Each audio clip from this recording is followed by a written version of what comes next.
sphere that Dr. Ray Brown found off of Bimini in 1968 or 69. I'm not really sure which, but it was a December area time thing.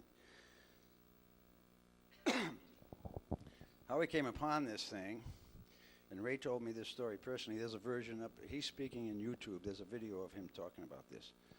But there's some things that he invited me to his house, and before I got it, I mean, I've had this thing since 1994. And I met Ray in 1986. But Ray's story was that he wasn't really an experienced diver, but he was a treasure hunter. And, hello? Louder? Like that? Louder. That better? I don't like this thing sitting right in front of me. So he was diving just off of Bimini. He was actually watching a filming of Jacques Cousteau.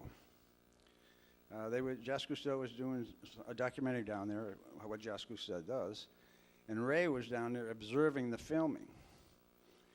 Now, he wasn't, like I said, he wasn't a really experienced diver, so he started coming up. He wanted to come up, surface, and he was run over by a tour boat. Not hit him, and he went down to the bottom. And he's down there a good 30 minutes. No air. He's done. He knows he's dead. He's a naturopathic physician. And all of a sudden, he's out of his body, and the fish are talking to him. And the space in the ocean starting talking to him, the ocean creatures. And he goes out of his body. And he met these beings out there, and they told him he wasn't through. He's got to go back for a little bit. And that's when he got pulled out of the water. Well, this is 2 days before he found this. And what Ray has said, it had to go through that death experience in order to get next to this thing to get it. That was his thing, his words. So they went diving 2 days later, him and 4 or 5 other people. And these guys they've been friends for years. All right, they're really close. And a storm came up. And they had to tie themselves to an island out there off in the near Bimini. I don't know which one or where. And they had to use their scuba tanks. The waves came in and washed almost all of their supplies and boats out. I mean, but they did have one boat. So they went diving after the storm ceased. They were there for, 4 or 5 hours. And they went diving after the storm passed.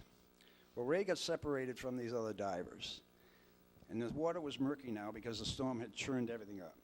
And Ray's sitting on this outcropping, and all of a sudden he's staring, and he sees a pyramid in front of him. He swam toward it. Now, he's all alone. He doesn't have any diving buddies next to him. I mean, they're around, but they're not next to him. So he goes around this pyramid top. He sees the apex. He swims around it 3 times, he said, and he's looking for an opening. Couldn't find it.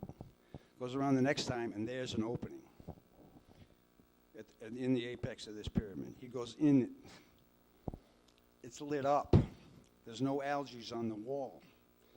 This is sitting in a pair of hands on a marble column.